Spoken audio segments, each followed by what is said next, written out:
Hey guys, Tat here and welcome to another Call of Duty Ghosts video for you today. Going to be showing you what I think is the best submachine gun and the best submachine class in Call of Duty Ghosts. Now there are quite a few contenders, but to be honest, if you ask me, I think that the assault rifles are the better class overall. So submachine guns probably aren't as good as the assault rifles in my opinion. But then again, if it's the submachine guns that you want, then this is the video for you. There are a few that have been contending for the best submachine gun. For me, it's either the Vector CR, the MTAR-X or the VEPR, but for one reason or another I seem to like the MTAR-X a little bit better than the others. Once equipped with the MTAR-X, I tend to go for the foregrip, and you might be thinking at this point, why go for the foregrip? Because the MTAR-X, especially over like the Vector and other guns like that, it's got a bit more of a range to it. It's got a longer range to it, and it is an SMG at the end of the day, so you're not expecting massive range, but it does tend to just do something for me. As you can see on the screen, it just tends to bring those bullets a little bit closer in, a little bit more accurately, especially at the closer ranges as well as of course the longer ranges. And to me it just makes it feel more accurate. It just feels like I can kill the enemy a little bit quicker, and other than the foregrip, there isn't too many useful attachments that you could put on this weapon, so I put it on, tried it out, and I really do like it. So this attachment is definitely down to you, but to me, as you can see on screen, the bullets tend to be in the smaller concentrated area with the foregrip than without it, so that is why I enjoy using the foregrip on this weapon.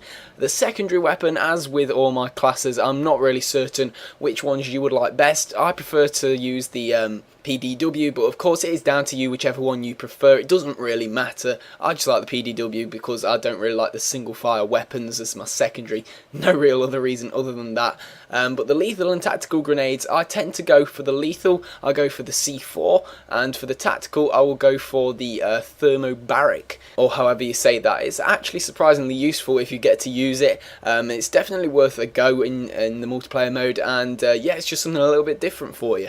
So now moving on into the perks. The perks that I have chosen go as this. So the first one that I've chosen is called Off the Grid. Basically makes you undetectable by the SATCOMs, and there's a lot of SATCOMs at this time in the game because it's one of the default kill streaks and people haven't had time or can't be bothered to change them at the minute. So go and get this perk and it will get your red dot off the map. The second perk that I've chosen is called Amplify. I've talked about this one before briefly, but it is a really overpowered perk, and it means that if you've got a headset especially, you're going to be able to hear the enemy way before you can see them. So it means that you know that the enemy is coming, you can ready your gun up, you can get ready for them to come around that corner, and you can get that first shot in on them, which is absolutely crucial into killing the people in the 1v1 situations especially. So that is a really useful perk, especially if you've got a headset on.